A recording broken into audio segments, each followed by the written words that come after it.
All right, thank you guys so much for coming tonight. We are starting with Eco 201, so everyone here on the line should be here for Eco 201 Microeconomics, and we are reviewing Milestone 3 tonight. So you've already done, of course, the first 2 milestones, and that encompassed sections 1, 2, and 3 of the final paper. So this milestone is going to cover the last 3 sections of the final paper. And the first of those sections is costs of production.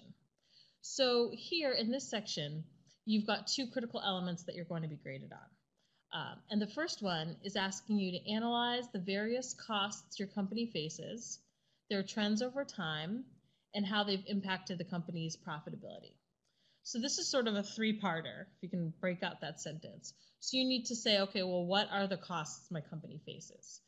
Every company has costs, and for every company, it's going to look a little bit different based on the product or service that you're offering. So you're going to want to identify what those are. I know Matthew in the chat said he's doing GM, so obviously, GM is going to spend a lot of money on things like steel and labor. Those are some major inputs for making automobiles. I see Allison has her hand raised. So Allison, we don't have, because we tend to have a lot of students on these calls, we don't have mic rights for students. So any questions you have, just pop them in the chat. And I keep an eye on the chat and I just address the questions as they come in. And if there's no questions, I just go through the guide. Yeah, so just throw them up on the chat and I'll incorporate them into our discussion here.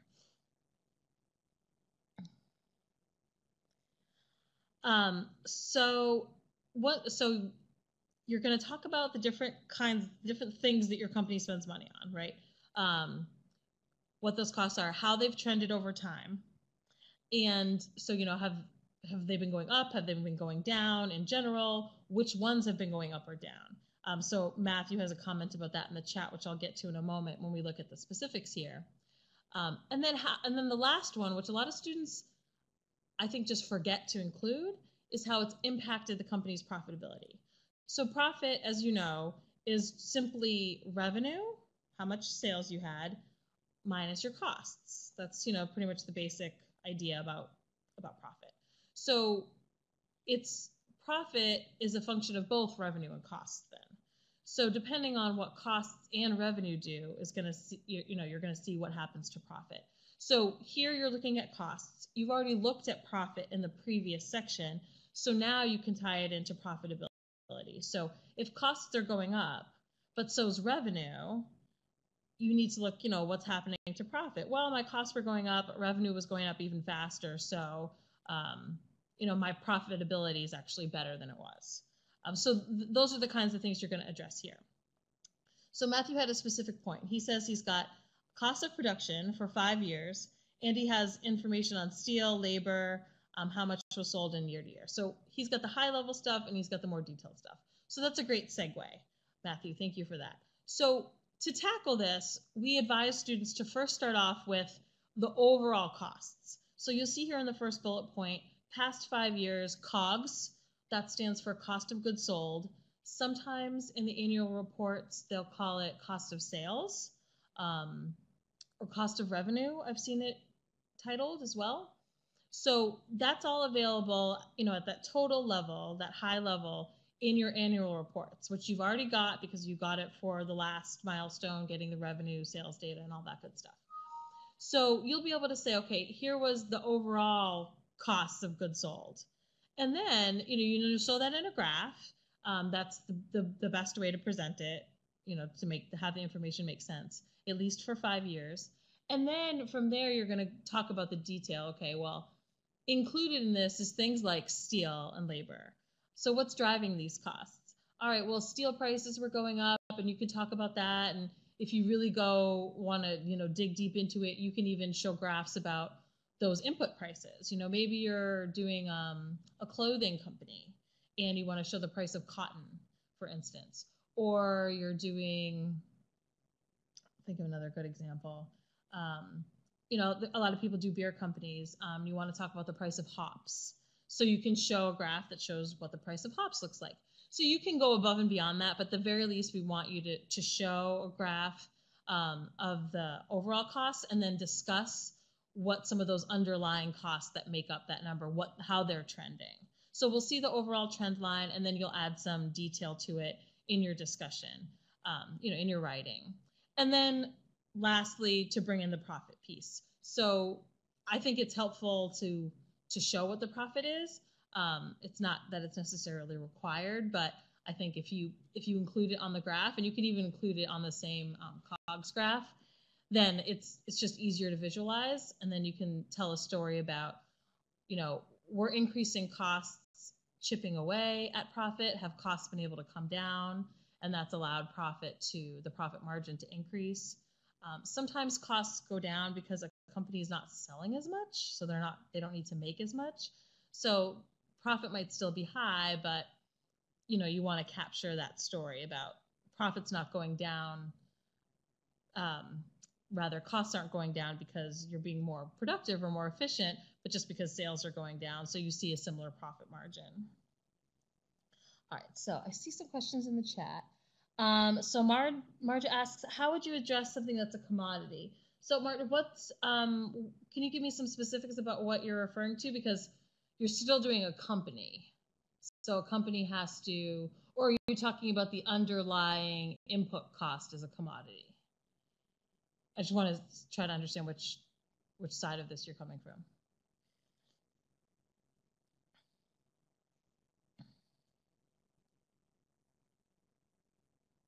Okay, so your company uses petroleum products, is what you're saying, as that's one of their big input costs. So yeah, I mean, you could just show, the price of a barrel of oil, and that just show that trend, or if it's like actually gasoline or jet fuel, if you're doing Southwest, like Carissa mentioned, you can show the trend in that. I mean, that stuff's really easy to find. The FRED database, if you guys Google FRED economic database, I'm going to put that in the chat for you. This we use more in macroeconomics, but it's great for commodity prices. It's a super easy to use economic database, and it makes its own graphs, and you can just copy paste them right into your paper. It has data on all sorts of things, gasoline prices, cotton prices, coffee prices, really any commodity. And then it has other economic data like GDP and stuff like that. But like I said, that stuff you'll more do in macroeconomics. But for these kinds of things, input costs, I bet it has steel prices in there. You can get it going back like 50 years. You don't need that much time, but it's a really versatile database to get input prices for commodities. So something to consider. So I hope I addressed your question, Marja. And then Matthew mentions, on market share, I have data as well as some graphs. So we will get to market share a little bit further down, Matthew. So we'll hold on, we'll put a pin in that, and we'll come back to that when we get to that section. So Matthew Chillian asks, would sparkling soda beverage be other? No, sparkling soda is not a commodity, so that wouldn't be on the FRED database. But like sugar prices, and maybe even, I don't know about corn syrup, but corn prices would be on there. So you can get a sense of like how much sugar cost. So if you're doing like Coca-Cola and that's a major input, you'd be able to find that on the FRED database. So Heidi has a question about Netflix. So Netflix is a great example, and we'll talk about that a little bit more on the next element. But with a company like Netflix, they don't have a whole lot of variable costs, the way that we tend to think of them, where, let's say you're running a pizza place and you need a delivery driver. For every order that you get, you need a delivery driver to go out and deliver that pizza. So the delivery driver, that labor is a variable cost. Every pizza you sell, every hour you stay open, you need a delivery driver. And then you also need the cheese and the dough and the sauce to make the pizzas. Every pizza that gets ordered, you need more cheese, more dough, more sauce. So that's, those variable costs, like I said, we're going to talk a little bit more about later, are a direct reflection of, how much you're selling. So COGS, cost of sales, or cost of goods sold, usually just encompasses the variable costs, and operating expenses are usually, and again, I'm being very broad, the accounting is much more complicated than this, but for our purposes, usually the operating expenses are the fixed costs. So Netflix, when Netflix decides to contract with, I don't know, ABC to buy one of their shows, or with AMC to put Walking Dead on Netflix, whatever. Once the season's over, they pay money for that, but that's a fixed cost. It doesn't matter how many people sign up for Netflix or how many people decide to watch Walking Dead on Netflix. They just pay one fixed flat price. So any sorts of research and development, buying physical structures. So like if GM builds a new plant, that would be under operating expenses, not under COGS, not under cost of goods sold. So you can explore both of those things in this section, but in the next section is where you're going to really break out the difference between variable and fixed cost. So a company like Netflix is going to have more fixed costs, whereas a company like Coca-Cola, well, actually Coca-Cola has a good mix, but like a pizza restaurant would have high variable costs. A lot of your companies are very big. They're multinational companies, so they have a lot of high fixed costs because of the economies of scale that they're trying to take advantage of. But some are going to have more fixed costs than others. So a company like General Motors or any other auto manufacturer is going to have high variable costs because there's just a lot of input that goes into making an automobile, for instance. And an automobile, you have to make, every time you want somebody to buy an automobile, you have to make another one. Whereas Netflix, it might cost a lot of money to make a new show, but once you make the show, you can share it, you can deliver it to as many customers as you want for pretty much no additional cost. So creating a show on Netflix is more like a fixed cost, whereas creating a car is a variable cost. Designing a car is a fixed cost. So when they design a new Suburban, they do all the research and engineering and all that stuff, that's a fixed cost. But every time they roll a new Suburban off the manufacturing line, all the fixed costs, all the variable costs need to go into that. So that's what you're going to explore in the second element here under cost of production, the differences between those and how that impacts output decisions. So you may or may not want to have a ton more customers based on what those costs look like. Or you may need to have a lot more customers based on what those costs look like. Or you might need to change how or what you produce based on what those costs look like.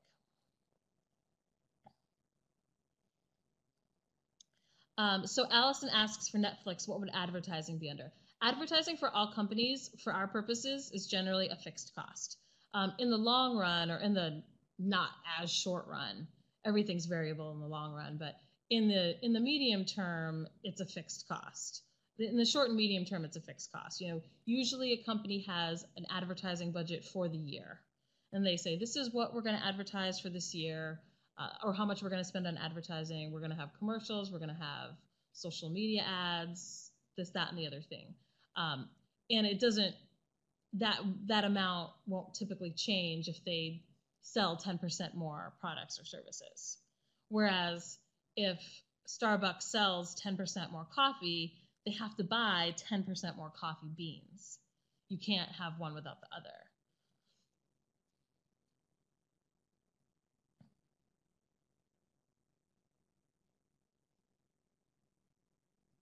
Okay, so making sure I'm not missing any.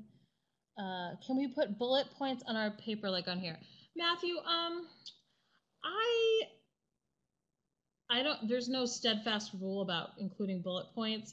I don't think that it's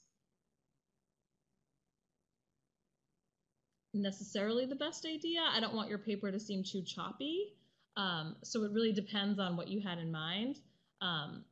But run it by your instructor. I mean, I don't want you to think like, all right, here's a bullet point, and here I'm going to talk about COGS, and here's my next bullet point where I'm going to talk about operating expenses. I have these bullet points here for you to help you guys understand what to include, but your paper should read like, just like if you were to find any sort of academic research type paper, which with some exceptions is mostly going to be written out in paragraph form. So Jasmine, is shipping a variable cost? Most likely, yes. I don't think I can think of an instance where it's not. Jasmine, what company are you doing?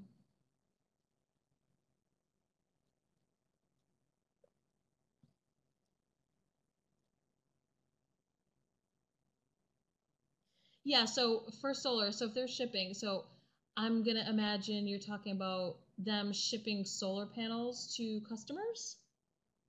That would be variable cost. Yep. Mm-hmm. Absolutely. Good question.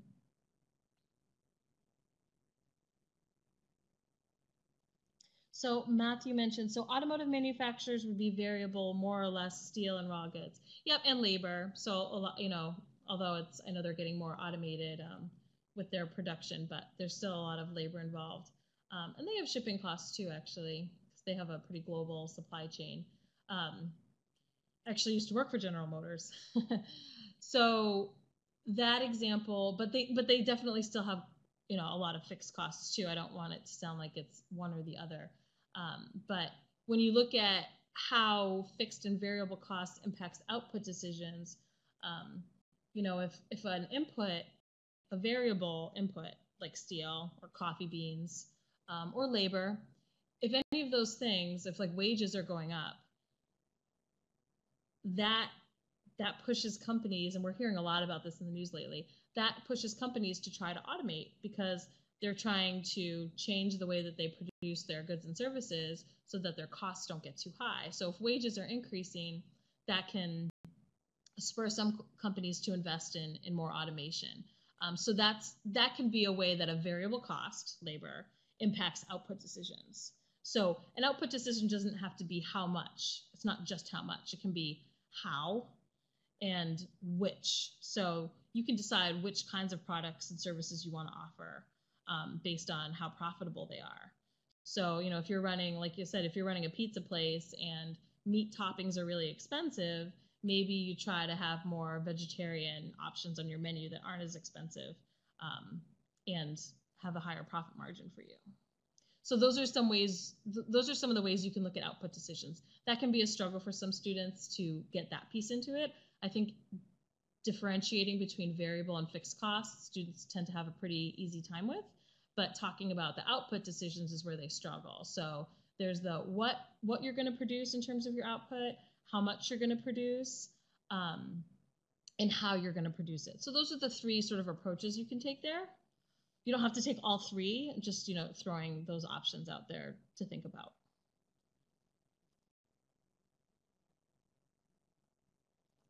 All right, so we have about 12 minutes left. I want to keep on moving because we do have 2 more sections to cover. The last section is the conclusion section, which usually we don't have to talk about in too much depth because it's just a bit of a recap of a lot of what you've already done, but I'd like to have time for it. So the overall market section has 3 critical elements. The first one is to discuss the market share for your company and its top competitors by providing details on current percentages for each company and describing their trend over time. So that's a very long way of saying, okay, this is the market that your company's in. What piece of the pie do they have? And what piece of the pie do their competitors have? And how has that changed over the past 5 or 10 years? So a lot of these companies, this data is very easy to find. Some of them you might have to do a little bit of digging, but it's available for all of them. And if you're having any trouble, this is where the Shapiro Library can really help, because a lot of this stuff is behind paywalls, and I hear that complaint from students a lot, and it's a valid complaint. You Google something and you can see that this research is out there, this market research, but you can't access it. Well, I don't know how big this industry is, and I don't know what share of it my company has and all the competitors do, but I know I'm not gonna pay $100 for this report. But a lot of that stuff is available through the Shapiro Library. So if you check out, and someone shared the YouTube link, we've got a library webinar that I know I've mentioned on these past webinars, but definitely check that out. The librarian who we worked with, he went through a lot of those, a lot of the databases and the sites within Shapiro Library that will bring you to information like this. So explore that. If you're having any trouble, you can use the chat with a librarian feature. So if it's something you can't find from a simple Google search based on the industry that you're in, then that would be the next step. So basically here, you're saying, all right, I'm a company, if we use the example paper we have, Hershey chocolate, in the candy market, I've got 20% of the candy market. Of all the sales, and you can look at it globally or in the US, it really depends on which is more relevant, or you could look at both if you want to sort of tell two different stories. But let's just say the United States for Hershey, because that's probably more relevant. In the US market for candy, Hershey has 20% of the market, and Mars has 15% of the market, and then so on down the line. You probably only look at the first few because those are probably the only big ones. Again, it depends on the market, how concentrated it is.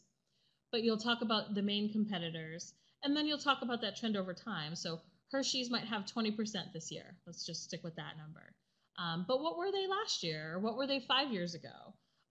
Is that 20% better than it was before, or is that worse than it was before? So looking at a snapshot in time, the most recent number you can get doesn't really tell us the full picture. So that's why we included the describe the trend over time.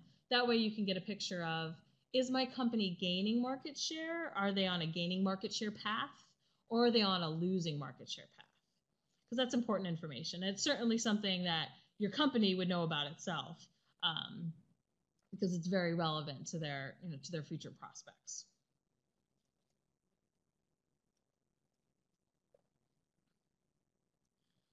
Any questions on that before we move on? I don't think students tend to have a difficult time understanding the concept. The name of the library is the Shapiro Library, so it's our online library. And so there's links to the Shapiro Library from all of your courses within Brightspace. And like I said, we have the webinar that we had with the library posted in the YouTube channel that someone shared up top. So Eric, if this was covered in the first portion of your paper, you might want to revise a little bit because you need to include it here. We really do want you to follow the outline. So you definitely need to include it here. When you bring everything together, then you might want to switch it around, but absolutely include it here because you're going to get graded on it here.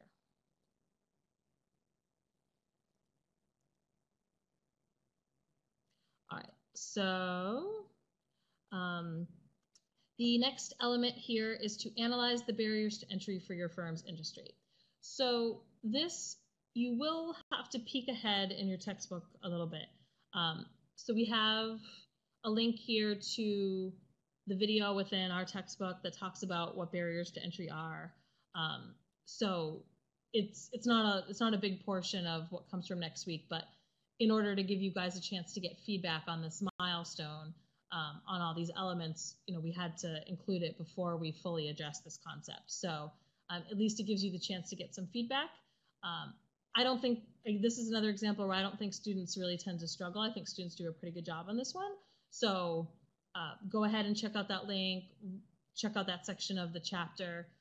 Basically, a barrier to entry is just something that prevents newcomers from coming into the industry and being successful. Your company is already in the industry. So we're not talking about what's keeping them in or out of the industry. We're talking about what's keeping newcomers, potential competitors, from coming in, competing against them, and maybe taking away some of their customers and their market share. So if there are a lot of barriers to entry, your firm is somewhat protected. They don't have a lot of competition, possible competition coming up. If the barriers to entry are low, then they could have lots of competition, and that, depending on which situation they're in, it changes how they might act as a company. So, review that section. Every industry is going to be a little bit different. There's a handful of different types of barriers to entry, so you can discuss how each of those looks for your industry, say, legal barriers to entry. Okay, there are really no legal barriers to entry for this industry, but there are high costs, and that's a barrier to entry for this industry. Things like that. So Tesla, in terms of barriers to entry, an automotive company, there's just, high fixed costs, high capital costs to get started. So that's a barrier to entry. Patenting and design might be another barrier to entry. There might be some legal barriers to entry because of, fuel emission standards and things like that. Although I understand that Tesla doesn't use fuel, but, just safety standards, all those sort of legal things when it comes to automobiles. So there are some barriers to entry there, but beyond that, beyond having the know-how and the money, a company could come in and, start operation. So bottling, that one is not a huge barrier to entry. I think that the distribution network is very big, so there's a high fixed cost there. So what you'll see is that oftentimes with a lot of the industries that you guys are going to be in is that just the high fixed cost of getting started is the barrier to entry, because the existing companies have such wide networks. So that is often a major barrier. It doesn't mean that you can't overcome it. It's just, it takes a lot to overcome it. And when there's economies of scale like this, you can't have a lot of people in that, I shouldn't say people. You can't have a lot of firms in that space, because if each firm is a little bit smaller, they won't be able to be as profitable because of the economies of scale. So it just won't work. So oil and gas industry is a great example, because I can't make gasoline, right? You have to get the land to find it. So that's a very specific barrier, having access to the land that has oil under it. So yeah, Marjorie, when you read about barriers to entry, that's a specific one that they address. Access to a natural resource, which is exactly what that is. Yeah.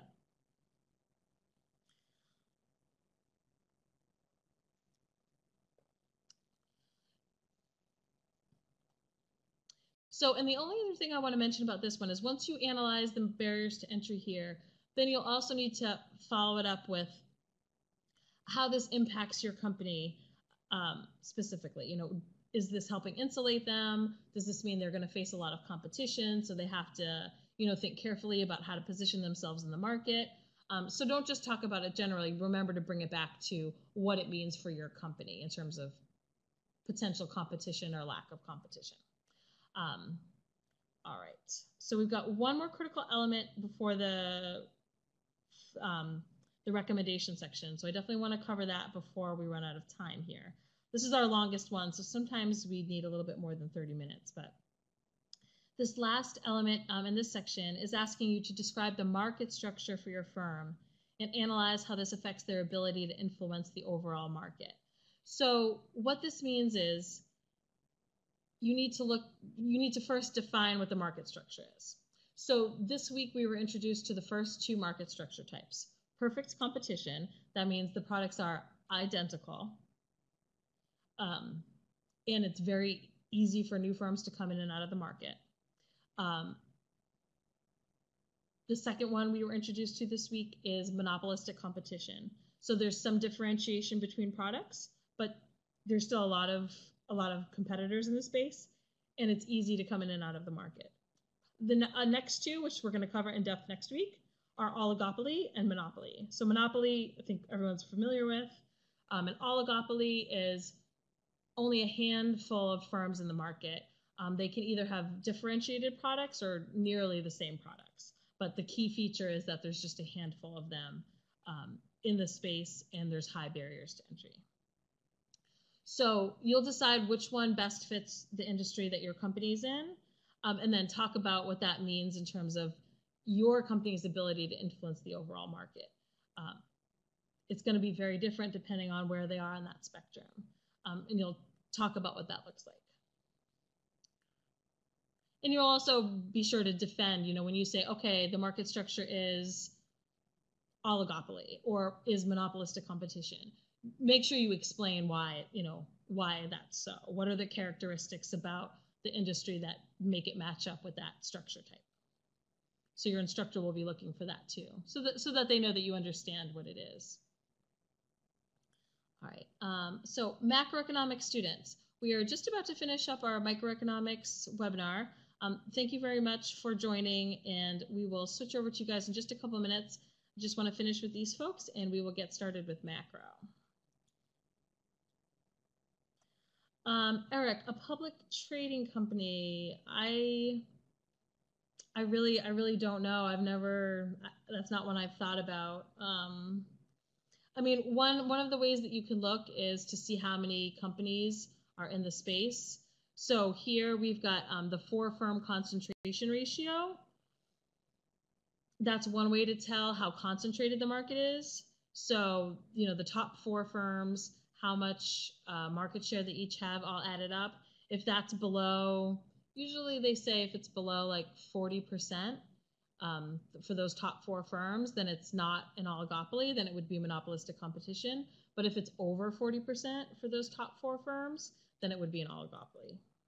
So that's one quantitative way to help you come to a decision. And then there's some qualitative ways too, but the quantitative way can help. And you can absolutely include that in your paper too. So the stuff here about the 4-firm concentration or the HHI. All right, so I'm just going to quickly talk about the recommendation, and then we'll move over to our macroeconomics class. There are 3 elements here in your recommendation section. And the essence of this is you're going to make a recommendation, or you can make a handful of recommendations. It doesn't just have to be one thing that you recommend.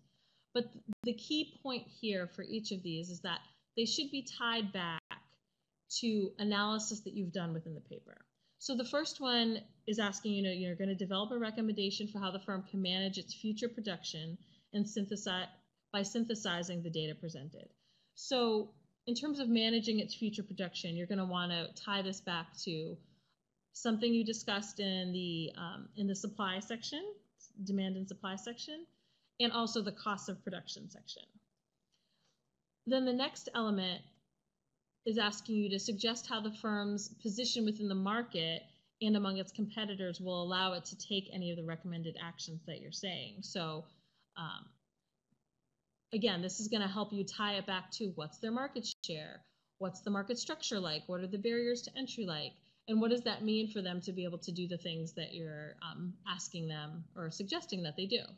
And then lastly, to describe how the firm can sustain its success going forward by evaluating trends in demand and price elasticity. So, this ties in that last bit of analysis that you did, focusing on demand and price elasticity, and using that to also inform your recommendations. So whether that's a pricing strategy or offering different products or targeting a new demographic based on what you found in your research, that's what you would address here. But if you're going to make a specific suggestion, it needs to be supported by something in the paper. So just make sure that you can support it by something that you've already analyzed. All right. Any last minute questions before we say goodnight to 201?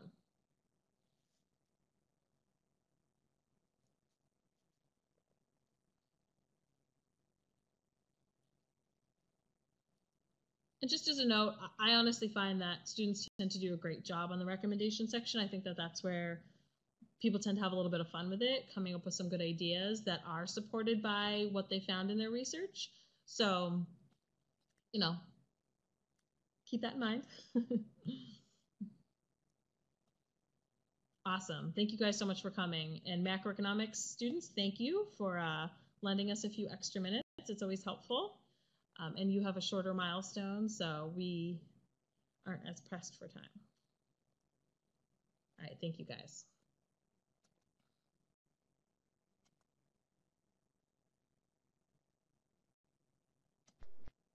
All right, so macroeconomics students, let's pull up our guide and we will get into it.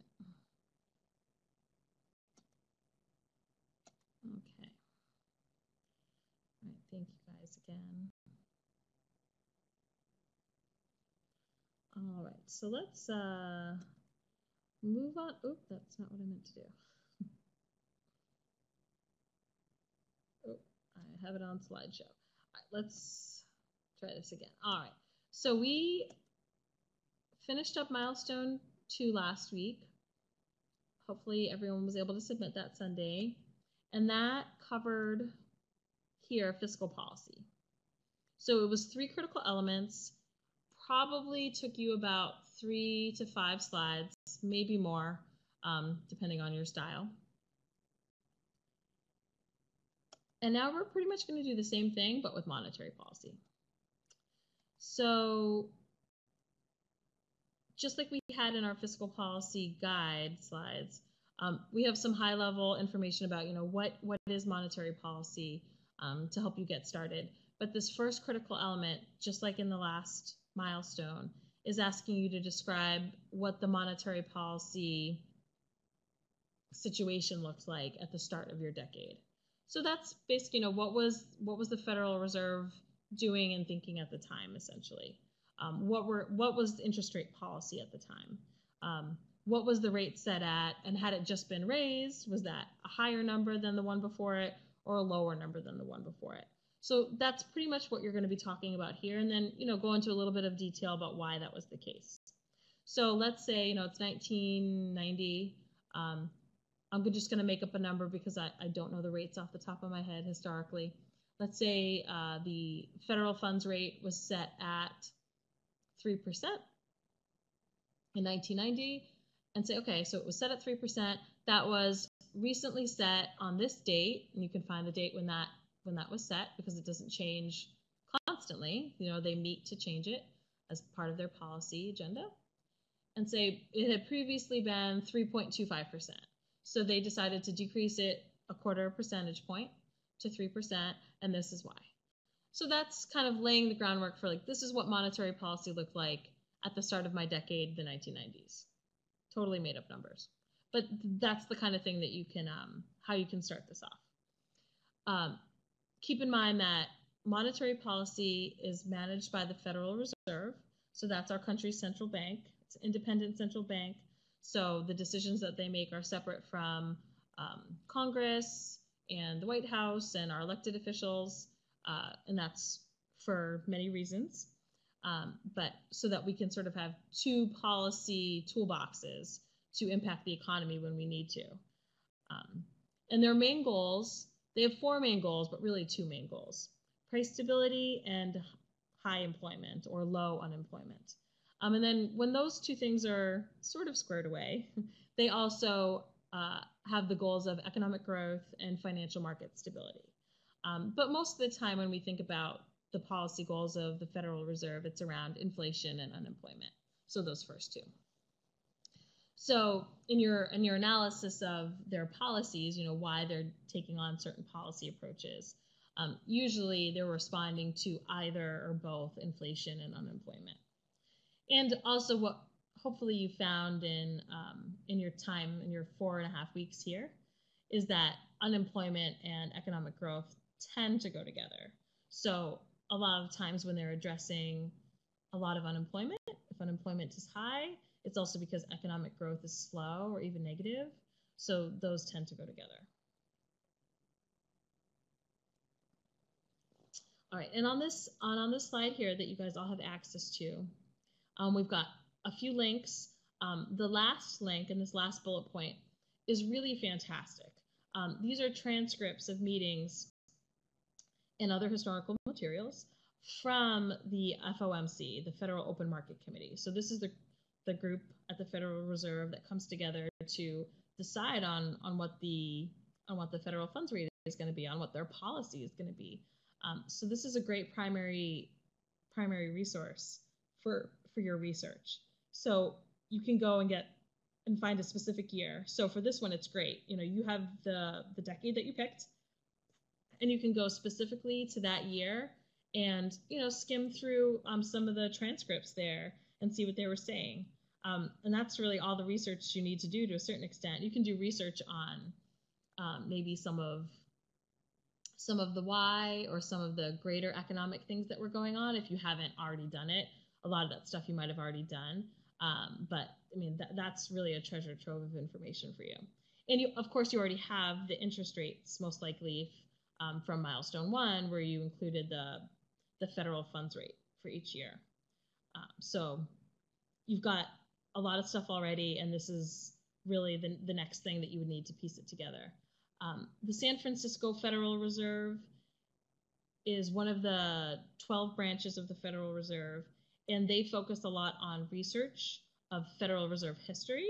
So that's another place that you could go to look, especially for the next element, where you're really going to dig into the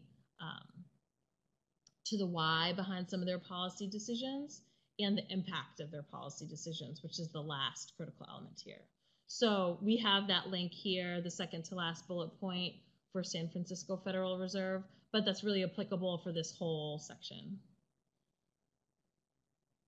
So Carly has a question. So she says, if I'm understanding what I've read about so far in the research, the Federal Reserve wasn't independent until the Accord in 1951. So I'm just looking at interest rates and other stats, not so much Federal Reserve policy. So if you've got the 50s and it was also for most of the time, it sounds like it was independent for your decade. And even if it wasn't independent, Carly, there was still Federal Reserve policy. It was more influenced by Congress and the president. So there was still a Federal Reserve. They just had a lot more contact with the federal government then, elected federal government. So I would say you still approach it the same way, just something to keep in mind. But yeah, I mean, it definitely changes how things were done, probably. And to be honest, a lot of you doing earlier decades, 50s, 60s, even 70s, I think what you see is that there seems to be a little bit of influence between the federal government and the Federal Reserve in those earlier decades, even though technically they were independent. So the Federal Reserve not raising rates in order to accommodate a president's agenda, for instance, is not unheard of, even after 1951. So, I mean, those are some things that those of you, like I said, doing earlier decades might come across in your research. And that's just, simply something you can talk about. Is a reality, and it might have impacted the effectiveness of their decision-making, because maybe the policy didn't make a whole lot of sense because it wasn't really based in economics, but based in politics. So that could be something you reveal. But in terms of this portion of it, your approach would be the same. And just a quick note, for those of you doing very recent time periods, the Federal Reserve has started to use some new tools. A lot of you have heard of it, called like quantitative easing. That's a major one that was used in the aftermath of the Great Recession, and they've developed more sophisticated tools as well since then. And some of that is addressed in our textbook, but I just want you to keep that in mind, that the basic tools that we think about have evolved to a certain degree if you're looking at the past 5 to 10 years. So in your research, you might find them talking about things that aren't spelled out in detail in our textbook because they're just really new. So something to remember. All right. And this will feel familiar. So just like we had a fiscal policy action slide, we've got a monetary policy action slide. So you're going to look at your decade in entirety and see the actions that the Federal Reserve took throughout the decade, and why. So again, it's mostly interest rate targeting. They can target interest rates through a variety of ways, but at the end of the day, that's what they're trying to do.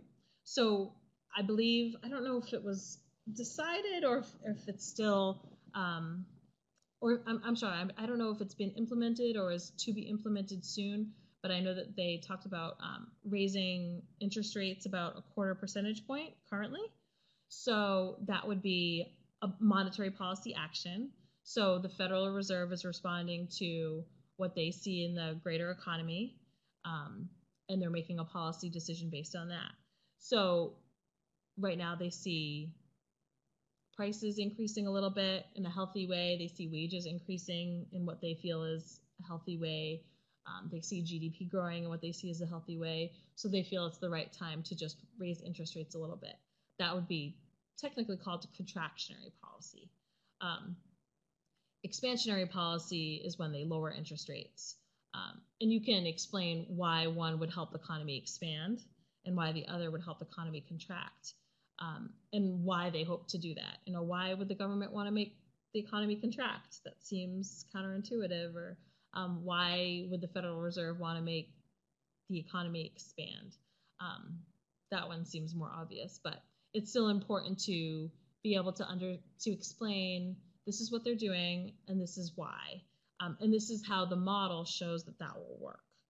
So we talked about this a lot in the last webinar, applying the models. So the two suggested ones here that probably make the most sense would be the aggregate demand, aggregate supply model again. That's your workhorse. That's going to work for fiscal policy. It's going to work for monetary policy. It's really good at showing expansionary and contractionary policy actions on both sides. But also you can use the supply and demand of money model, which sort of feeds into the aggregate demand, aggregate supply model. So supply and demand of money model specifically helps you say, well, why does increasing interest rates, why does that contract the economy? How does that work? That helps you explain that phenomenon. So supply and demand of money basically says, this is the price of money, that's the interest rate. And so this is the quantity of money, just like our normal supply and demand graph. So when the Federal Reserve increases interest rates, basically they do that by decreasing money supply, and that makes the price of money increase, essentially. And then when there's less money to go around and money is more, and it's more expensive to borrow, that impacts aggregate demand. So it's harder for companies to invest because borrowing to make investments is more expensive. People might not spend as much money because credit is more expensive or mortgages are more expensive. So that's the way that those two are connected. So the supply of money impacts the cost of money, the interest rate, and then that interest rate impacts aggregate demand. So Lori asks, was it talked about when a policy is created by a president but doesn't become enacted until the next decade, and how do you tie it together? That's a great question, Lori. I would say if we stick with the 90s example, and you have a president who passes something in 1999, but it doesn't go into effect until 2000, I would say you don't have to address it. I mean, you can if you want to go above and beyond, but if it doesn't even become a law until after your time period, then it's really not part of your time period. But if you want to discuss it because it's a reaction they were having to the current climate, within your time period, then I can understand that. So I just don't want to give you guys so much spread where you feel like you're having to research 2-3 years before your decade and then 2-3 years after your decade, and now you're looking at 15 years time span instead of just 10. So to look out for you, I would say you don't necessarily have to include that, but are you thinking of the stuff that happened in 2008 and 2009? Perhaps. Oh, okay. Right. So that would be fiscal policy. I don't know if you're all done Milestone 2 or if you're still working on it. Either way, it's okay. I just want to make very clear that that's not what you're covering for this milestone. But yeah, I mean, so anything that Reagan passed, if it was actually him as president, so he was president until 88. Well, January of 89, technically. I mean, you could definitely look at the impact of it if it was passed within the 80s. If it was made law within the 80s, a tax or spending. Yep. So I would focus on things that took effect in your time period. So the impact might happen after your time period, but if it took effect in your time period, then include it. Does that help sort of narrow it down a little bit? So yeah, I mean, if Reagan had some policy, but it didn't get passed until 1990 under Bush, then I wouldn't include it. But if it was passed in 89, then include it.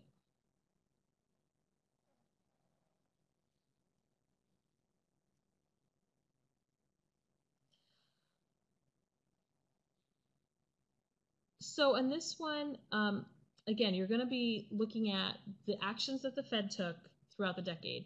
Now, some decades are going to have more Federal Reserve action than others.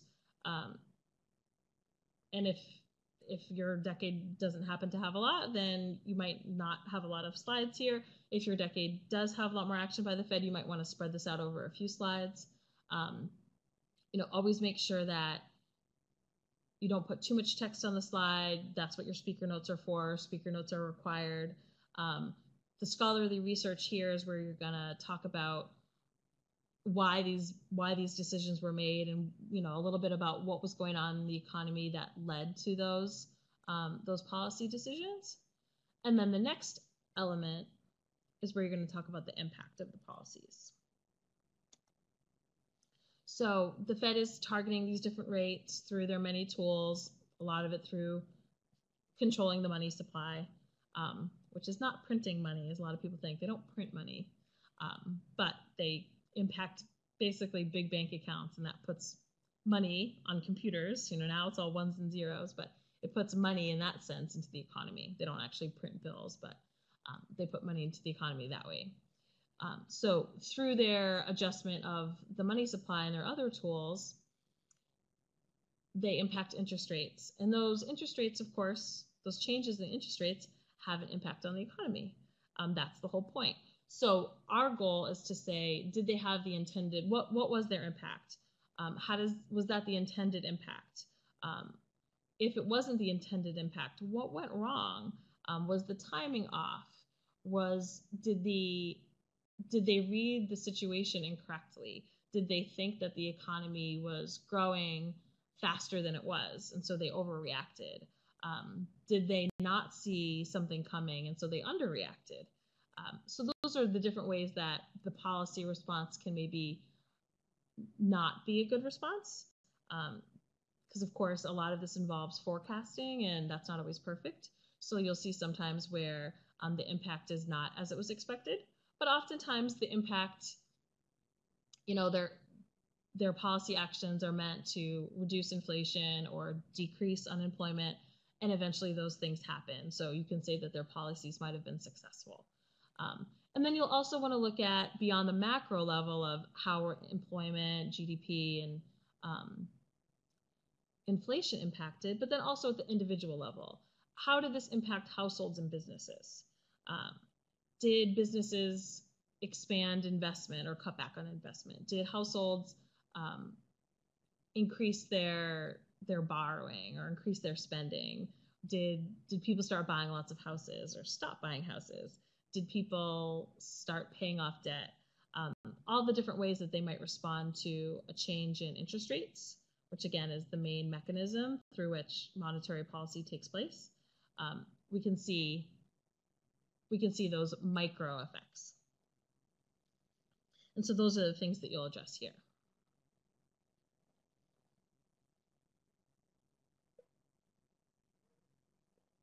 All right, you guys are very quiet tonight.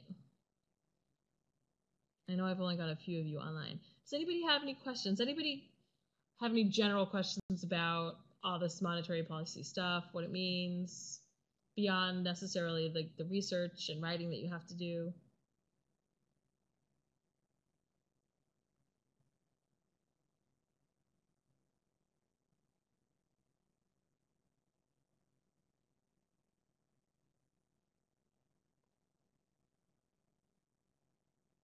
So many. Well, I mean, in a way, that's what we're here for. I mean, I don't want everyone to think that we just have to talk about the final project in and of itself. I mean, we can talk about the underlying concepts too.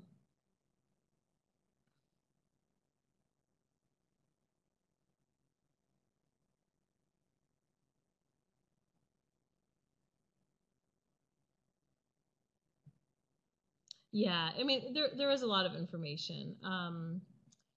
I think if you can if you can narrow it down to a few of the policy actions, like the most important ones, the most pivotal ones. So, I mean, for monetary policy, like the biggest changes in interest rates, let's say, or if they did a bunch of changes together, like every quarter they were increasing it or decreasing it a little bit, you could sort of treat that as one, chunk, like a cluster. And just, say, okay, I'm going to talk about this one in the early part of my decade, then I'm going to talk about this next one, and then I'm going to talk about this next one, and just sort of treat them separately, and tackle them that way. That might be an easier way to go about it and to think about it.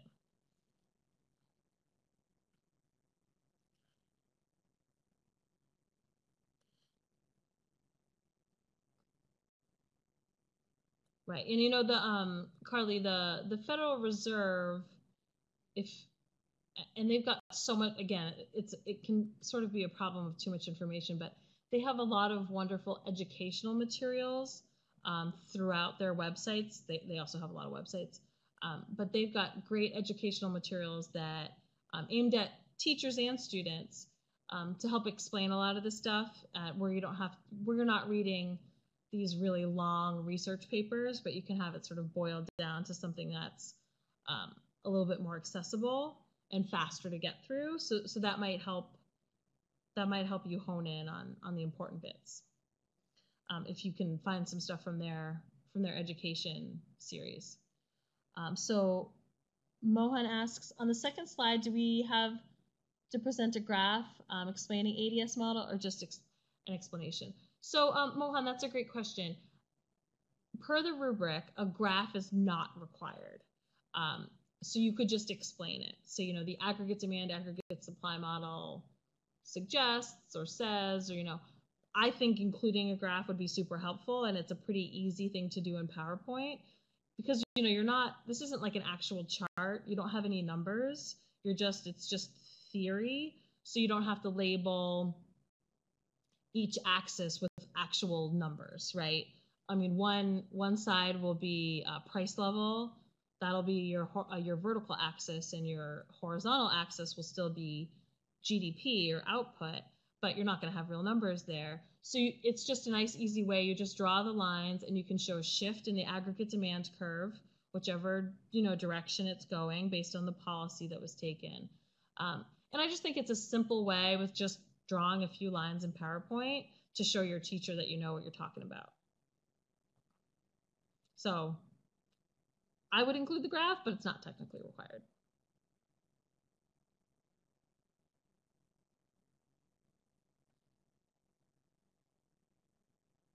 But you know what else the Federal Reserve has? They've got a lot of great, they've got podcasts too. If that's your thing, if you just want to listen to something like on the commute to work, that might help explain some of the underlying concepts as well. I mean, the Federal Reserve has so much educational material, it's crazy. And I don't want to overwhelm anybody. And one of these days I'll sift through it and I'll curate it so we can sort of package it up and direct students to it, like we've done here with some of the actual, the academic research. But that's certainly a place to start.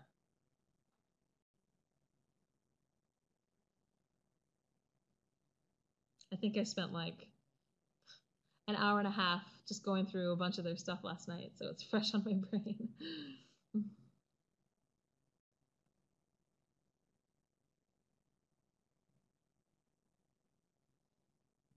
Yeah, so Carly, I totally get that. So we do want students to have familiarity with PowerPoint in their business courses because it's widely used in business. And while a lot of people are used to writing in a narrative, you still do get the chance to do that in the speaker notes. So maybe it might be helpful for someone like you who's more comfortable in that style is to do your speaker notes first. So you could just write your narrative in your speaker notes and then kind of reread it and say, okay, these are the key points, and then put the key points on the slide. That might be a better approach.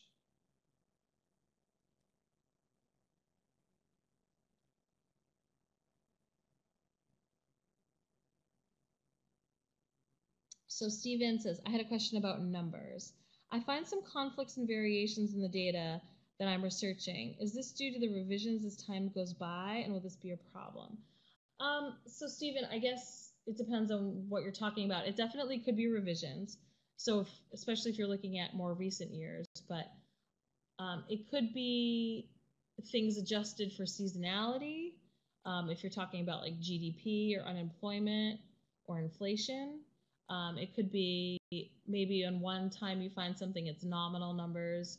In another place you find it's inflation adjusted numbers. I mean, without knowing the specifics, it could be a lot of different things. It shouldn't necessarily be a problem because we're not talking about specifics, we're more talking about trends throughout the paper. But so is inflation in the 2000s, yeah. So, and then there's lots of different inflation indices. So let's take CPI. So CPI, you could have, it's an index, right? So it has an actual number. But when you talk about the inflation rate, that's a change. But the change could be year over year. It could be year over year seasonally adjusted. It could be some other time period. It could be continuously. It could be, a lot of the times they quote CPI without food and energy. So then that number will look a little bit different. So those are a lot of ways that you could find for the same year, two slightly different inflation numbers. What I would stick with is whatever you presented in your data in Milestone 1. So if you presented you probably did year over year because we just wanted annual data, inflation rate for CPI probably included food and energy because you probably didn't take that out, which is absolutely fine. I would stick with that number if you reference it in other parts of your project.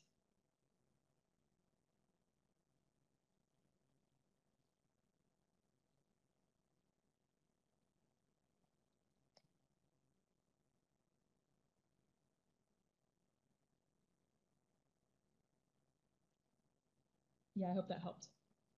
I know it can really get confusing. I mean, the amount of data that's collected and numbers crunched, it's really mind blowing, which is why they've got staffs of a lot of people at places like, you know, the BEA and the Census Bureau and BLS doing all this stuff. Actually, one of our instructors here works for BLS, Bureau of Labor Statistics. So that's one of the government agencies that comes out with like the unemployment numbers, and which can be sliced and diced a lot of different ways depending on what you're trying to get at. So that's another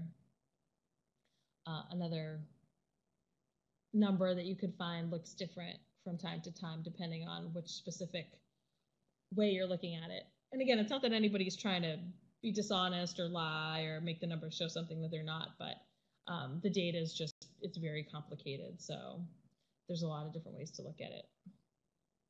But yeah, I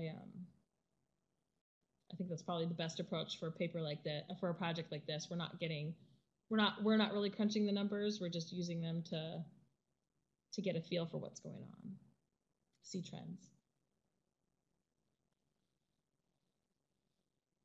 All right, I don't see any other questions coming up. As always, I can skip to that here at the end. You will have your reference slide. If you've got a running reference slide, you're just hanging on to it with all your other references, that's fine. As long as anything that you referenced on the slides and in the speaker notes for this milestone is captured here, you're good. If it has extra stuff from other milestones, that's fine. And in terms of APA format, you don't have to worry about the font or the size or anything. You just have to worry about setting up the references themselves. So they'll be in alphabetical order. They'll have the format within them, you know, the author's last name, initial, date, things like that. They'll follow that style. But everything else, because it's PowerPoint, you have a little bit more leeway. All right, any last minute questions before I let everybody go?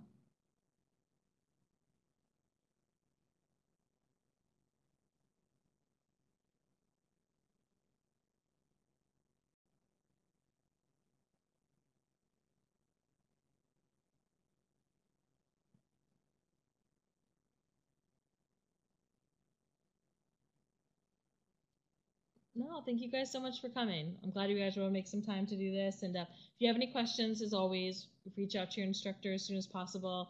And even better yet, post in your general questions forum. A lot of concerns I bet you have, even if it's specific to your decade. A lot of other students in your class are doing the same decade. So